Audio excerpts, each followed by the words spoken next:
দর্শক আমন্ত্রণ আজকে চট্টগ্রামের শুরুতেই জানিয়ে দেব শিরোনামগুলো। ভারী বৃষ্টিতে ডুবল বন্দরনগরী, কোথাও কোথাও সড়কে বুক সমান পানি, জলাবদ্ধতার সমস্যা নিরসন না হওয়ায় ক্ষোভ। একবার 3 ঘন্টা 4 ঘন্টা বই আছিল এই পানির লেভেল, আয়োজন এই অবস্থা। আমার গাড়ি মাঝপথে আটকে গেছে, আমি পানিতে ভিজে গেছি, আর পানিগুলো খুবই নোংরা পানি। সামনে কিন্তু কনস্ট্রাকশনের কাজ চলছে নালার, এখন এটা যদি দ্রুত একটা ব্যবস্থা নেওয়া হয় এটা কিন্তু খুবই ভালো হয়। চট্টগ্রাম কক্সবাজার মহাসড়কের লোহাগাড়ায় মাইক্রোবাস খাদে পড়ে নিহত 3, খাগড়াছড়িতে সড়কে প্রাণ গেছে 1 জনের, আহত 2।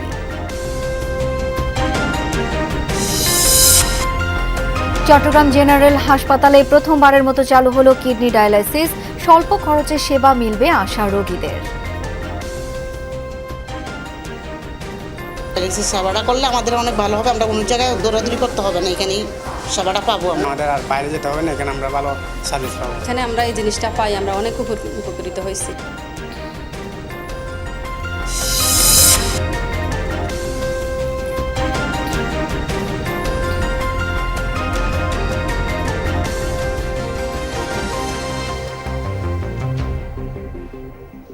এতক্ষণ শিরোনামগুলো দেখছিলেন, আপনাদের সাথে আছি আমি শাওন দত্ত। জানাবো বিস্তারিত। আবারও ভয়াবহ জলাবদ্ধতার কবলে বন্দরনগরী চট্টগ্রাম। কোমর থেকে বুক সমান পানিতে ডুবেছে বেশিরভাগ নিচু এলাকা, যা গত 3 দশকের নিয়মিত চিত্র।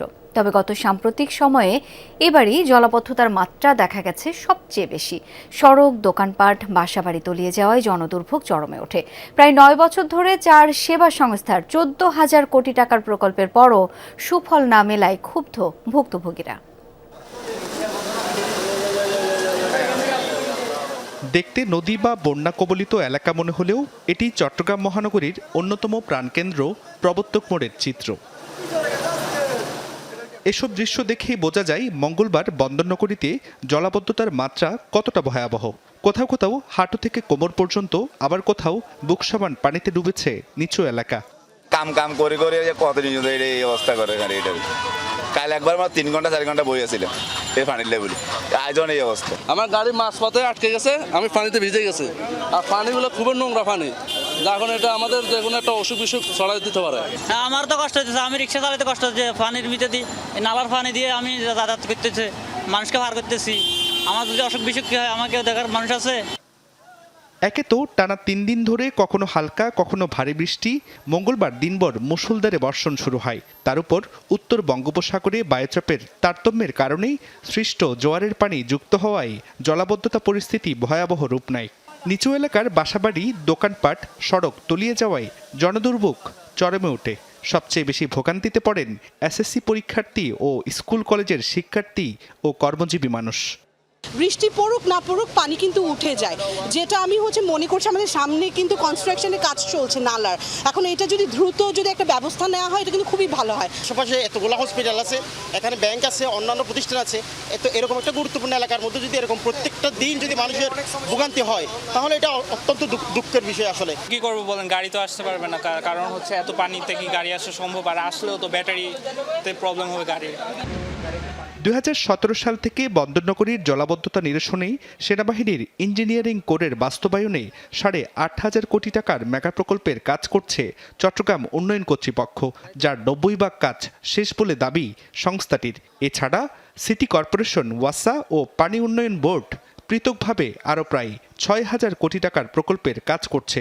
তারপরও মিলছে না কাঙ্ক্ষিত সুফল, ফলে ক্ষুব্ধ ভুক্তভোগীরা। কমপক্ষে 40-50 মানুষ এবং রুগী আজকে 10-12,000, ওরা সবাই কষ্ট পাচ্ছে দৈনিক। 4 মাস ধরে আপনার এই সমস্যা হচ্ছে। রোদ হলে আপনার এখানে আপনার এই সমস্যা, রোদ না থাকলে আপনার এই সমস্যা। আর সরকার আপনার এখানে আপনার কাজ দিচ্ছে, আপনার 3-4 মাস ধরে আপনার কাজ করতে, কাজটা আপনার কোনো কমপ্লিট আর হয়েছে না, টাকা পয়সা আপনার বিস্কাজ হয়ে গেছে। মেডিকেলের ভেতরে ছিলাম, কিন্তু ভেতর থেকে বের হয়ে দেখতেছি যে একেবারে বন্যা অবস্থা আর কি। এসে দেখতেছি গাড়ি যেখানে রাখছি, আমরা তো পার্কিংয়ে রাখি, সাধারণত পার্কিংয়ের উপরে রাখছি, এখন এই পার্কিংয়ের উপরেও এসে দেখতেছি গাড়ি আর নাই, গাড়ি শুধু ওই যে উপরে লুকিং গ্লাসটা দেখা যাচ্ছে আর কি। সকালে জলাবদ্ধ কয়েকটি এলাকা পরিদর্শন করে সিটি মেয়র দাবি করেন আগামী মে মাসে খাল সংস্কার শেষ হলে সুফল মিলবে। গত বছর বর্ষাতে আপনারা জানেন আমরা জলাবদ্ধতা কমিয়ে দিতে পেরেছি, এবারও ইনশাল্লাহ আমাদের একটা আশাবাদ আমরা ব্যক্ত করছি যে হিজরাকালের কাজটা যদি কমপ্লিট করতে আগামী 15 তারিখের মধ্যে, তাহলে ইনশাল্লাহ আমরা জলাবদ্ধতা 70-80% কমিয়ে দিতে পারি। জুবাইর রিফাত, যমুনা নিউজ, চট্টগ্রাম।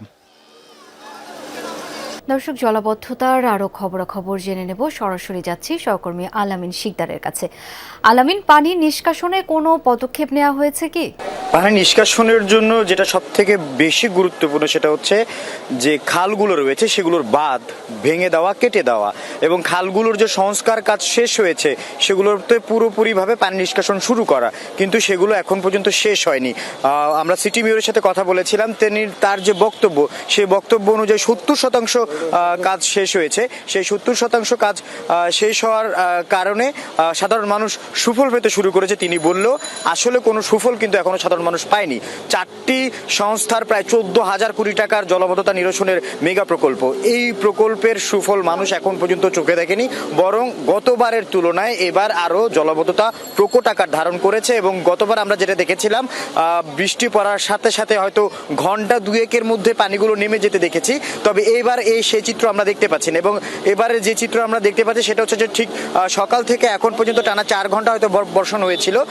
এই যে মাঝারি এবং হালকা বর্ষণের পর এত পানি জমে গেছে, সেটি দীর্ঘ আরও 7 থেকে 5 ঘন্টা পার হয়ে গেলেও কিন্তু সে পানিগুলো নামার কোনো দৃশ্য আমরা দেখতে পাচ্ছি না, যার কারণে বলা যায় যে জলাবদ্ধতা প্রকট আকার ধারণ করেছে। এবং এই যে জলাবদ্ধতা সেটা নিরসনের সিটি মেয়র বলেন আরও 2টি খালের কাজ বাকি আছে, সেই খাল দুটির কাজ মে মাস নাগাদ শেষ হবে। যদি সেগুলোর কাজ শেষ হয় সেক্ষেত্রে হয়তো জলাবদ্ধতার কিছুটা হলেও সুফল পেতে শুরু করবে সাধারণ যে মানুষ রয়েছে, নগরবাসী রয়েছে তারা। তবে সেই সুফল আসলে ঠিক কবে পাবে সেটাই কিন্তু একটি প্রশ্ন থেকে যায়, কারণ প্রতি বছর বর্ষা আসলেই এর আগে সংবাদ সম্মেলন করে সংস্থাগুলো জানায় যে এবার আর বর্ষায় সাধারণ মানুষকে পানিবন্দী হতে হবে না, জলাবদ্ধতায় পড়তে হবে না, কিন্তু প্রতি বছর বর্ষায় আমরা দেখি সাধারণ মানুষ সব থেকে বেশি ভোগান্তিতে পড়ে এই জলাবদ্ধতা। এবং এখানকার রাস্তা এবং খালগুলো পানিতে একাকার হয়ে যায়, যার কারণে দুর্ঘটনার একটি বড় ধরনের সংখ্যা থেকে যাচ্ছে।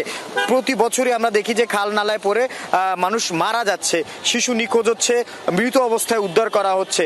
এই যে ঘটনাগুলো সেগুলো প্রতি বছর ঘটার পরও আমরা দেখি যে সংশ্লিষ্ট যে সংস্থাগুলো যেগুলো 1.5 দশক ধরে এই জলাবদ্ধতা প্রকল্পের কাজ করছে, জলাবদ্ধতা মুক্ত করার জন্য, জলাবদ্ধতা নিরসন করার জন্য কাজ করছে, আসলে সেটির কোনো বাস্তব রূপ এবং সেটির যে সুফল সেটা কিন্তু আসলে সাধারণ মানুষ, নগরবাসী সেটা পাচ্ছে না। এবং তারা দাবি জানাচ্ছে খুব দ্রুত এই প্রকল্পের কাজ শেষ হোক বা না হোক, জলাবদ্ধতা থেকে তারা মুক্তি চায় এবং সেটা যত দ্রুত সম্ভব সেটার বিষয়ে যেন নজর দেয় সংশ্লিষ্ট সংস্থাগুলো।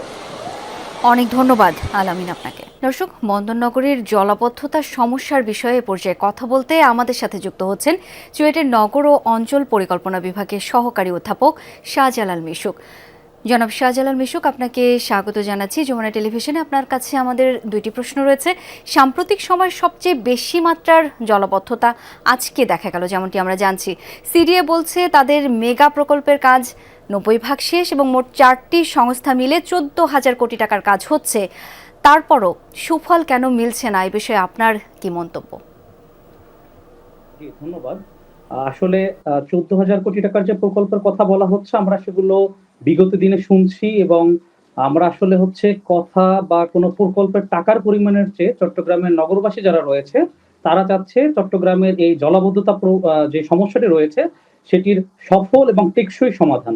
কারণ আমরা বিগত সময় বিভিন্ন সময়ে অল্প বৃষ্টি বা কিছুক্ষণের জন্য সেটি সমাধানে থাকলেও আসলে আজকে দেখা যাচ্ছে মাত্র 10 মিলিমিটার বৃষ্টিতে চট্টগ্রাম নগরীর মেজর যে রোডগুলো রয়েছে সবগুলো পানিতে তলিয়ে গেছে। এক্ষেত্রে আসলে 2017 সালে সিডিএ যে 36টি খালের সম্প্রসারণ সংক্রান্ত প্রকল্প চালু করেছিল সেটি এখনো শেষ হয়নি। এটি একটি প্রশ্ন যে আসলে এই প্রতি বছরই জলাবদ্ধতা হয়, সেটি সিডিএ, সিটি কর্পোরেশন সকল সেবাদানকারী সংস্থারই জানা, এবং যার ফলে নগরবাসীর যে ভোগান্তি সেটি যে চরমে, সেক্ষেত্রেও কিন্তু কোনো সন্দেহের অবকাশ নেই। এক্ষেত্রে এই কাজটি যদি দ্রুত সময়ে শেষ হতো তাহলে কিন্তু আজকে নগরবাসীকে ভোগান্তির মধ্যে পড়তে হতো না। কারণ বিভিন্ন জায়গা থেকে আমরা যে তথ্য পেয়েছি যে আসলে সেখানে অস্থায়ী বাঁধ দেওয়া হয়েছে এই খালগুলোর সম্প্রসারণ কাজের জন্য, কিন্তু সেই বাঁধগুলোর কারণে পানি চলাচল বন্ধ আছে। একদিকে বৃষ্টির পানিতে নগরবাসী তলিয়ে যাচ্ছে, অন্যদিকে সেই পানি খালে যাওয়ার কোনো সুযোগ নেই। সেক্ষেত্রে তো জলাবদ্ধতা আস্তে আস্তে ভয়ানক পরিস্থিতিতে দাঁড়াবে। এখন সামনে বর্ষার সময় এটি কিন্তু আরো খারাপ অবস্থাতে দাঁড়াবে। নিশ্চয়ই তাই। আপনার কাছে আমরা আরেকটু জানতে চাই, এই জলাবদ্ধতা সমস্যার সমাধানে আসলে কোন বিষয়গুলোর উপর আমাদেরকে বেশি জোর দেওয়া উচিত, এবং শুধু সিটি কর্পোরেশন বা সিডিএর একার পক্ষে এত বড় সমস্যা নিরসন কি আসলে সম্ভব?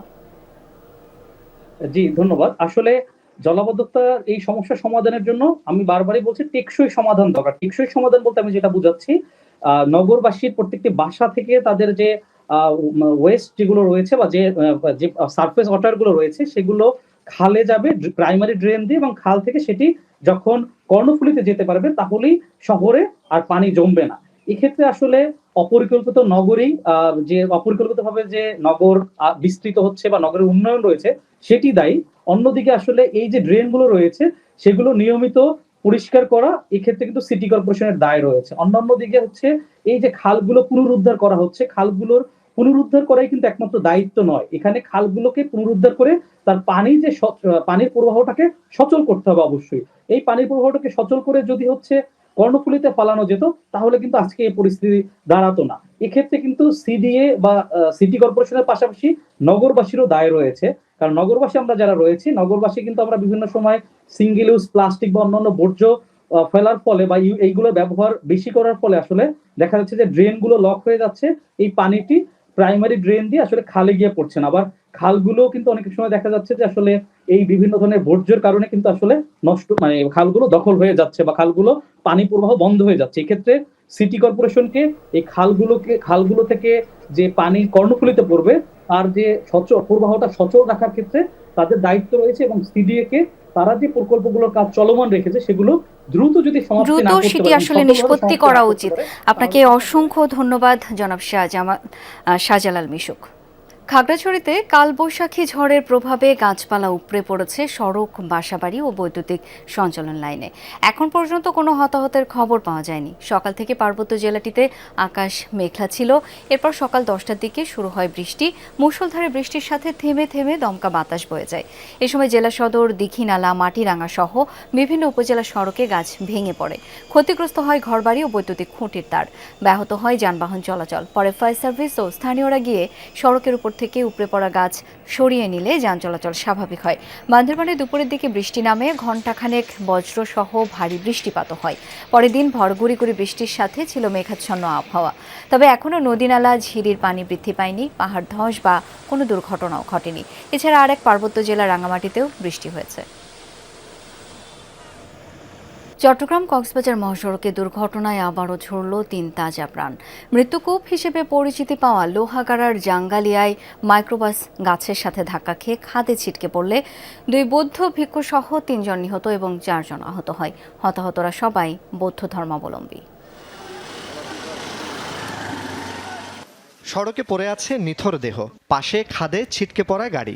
সকালে চট্টগ্রাম কক্সবাজার মহাসড়কের লোহাগাড়ায় মর্মান্তিক সড়ক দুর্ঘটনায় এভাবেই ঝরে যায় 3টি তাজা প্রাণ। আহত হন আরও কয়েকজন। নিহতদের মধ্যে 2 জন বৌদ্ধ ভিক্ষু। বান্দরবনের নাইক্ষংছড়ি থেকে খাগড়াছড়ি যাওয়ার পথে উপজেলার চুনতি জাঙ্গালিয়া এলাকায় এই দুর্ঘটনা ঘটে। দ্রুতগামী মাইক্রোবাসটি নিয়ন্ত্রণ হারিয়ে গাছের সাথে ধাক্কা খেয়ে পাশের গভীর খাদে ছিটকে পড়ে। যেখানে আপনার হাইওয়ে থানা পুলিশ আসলে ঘটনাস্থলের সাথে সাথে আসার কথা বা খুব অল্প সময়ের মধ্যে আসার কথা, সেখানে আসে তারা 3 ঘন্টা পর। অরক্ষিত মহাসড়ক হওয়ার কারণে এই রাস্তার মধ্যে অ্যাক্সিডেন্ট বেড়ে যাচ্ছে। যেখানে মানুষ লক্ষ লক্ষ মানুষ চলাফেরা করে সেখানে রাস্তাটা যদি মাত্র 18 ফিটের রাস্তা হয় সেখানে অ্যাক্সিডেন্ট হবে। দুঃখজনক বিষয় এখানে যে এই সড়ক দুর্ঘটনা হওয়ার মূল কারণ মহাসড়ক ছোট এবং যে লবণবাহী যে ট্রাক সড়ক পিচ্ছিল হয়ে যায়, এখানে এগুলোর কারণে কিন্তু মূলত সড়ক দুর্ঘটনাগুলো হয়ে থাকে। দুর্ঘটনার পর স্থানীয়দের সহায়তায় নিহত 3 জন ও আহত 4 জনকে উদ্ধার করে উপজেলা স্বাস্থ্য কমপ্লেক্সে পাঠানো হয়। হতাহতরা সবাই বৌদ্ধ ধর্মাবলম্বী। আমরা স্পটে আসি দেখলাম যে 3টা লাশ রাস্তার উপরে আছে, আর আহত লোক কে বা কাহারা তারা বাহির করে হাসপাতালে নিয়ে গেছে। আমরা তাদের পরিচয় পাওয়া যায় নাই। তারা এখানে স্থানীয় কেউ না, তারা খাগড়াছড়ির অধিবাসী। চট্টগ্রাম কক্সবাজার মহাসড়কের চুনতি জাঙ্গালিয়া অংশে দুর্ঘটনা আর মৃত্যুর ঘটনা ঘটছে প্রায়। মহাসড়কের এই অংশ রীতিমতো মৃত্যুকূপে পরিণত হয়েছে। গত বছরের 2 এপ্রিল এখানেই বাস ও মাইক্রোবাসের সংঘর্ষে প্রাণ যায় 11 জনের। সে সময় 48 ঘন্টার ব্যবধানে একই স্থানে 3 দুর্ঘটনায় 16 জন নিহত এবং অন্তত 30 জন আহত হয়। বেশ কয়েকটি দুর্ঘটনার পর মহাসড়কের বিভিন্ন স্থানে গতি নিয়ন্ত্রক বসানো এবং কিছুটা প্রশস্ত করলেও মিলছে না সুফল।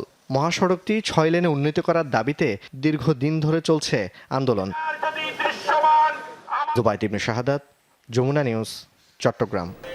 খাগড়াছড়িতে মাইক্রোবাস ও সিএনজি সংঘর্ষে এক সিএনজি যাত্রী নিহত হয়েছে, আহত হয়েছেন 2 জন। দুপুরে আলুটিলা পর্যটন কেন্দ্রের একটু দূরে এই দুর্ঘটনা ঘটে। আহতদের উদ্ধার করে জেলা সদর হাসপাতালে নেয় স্থানীয়রা।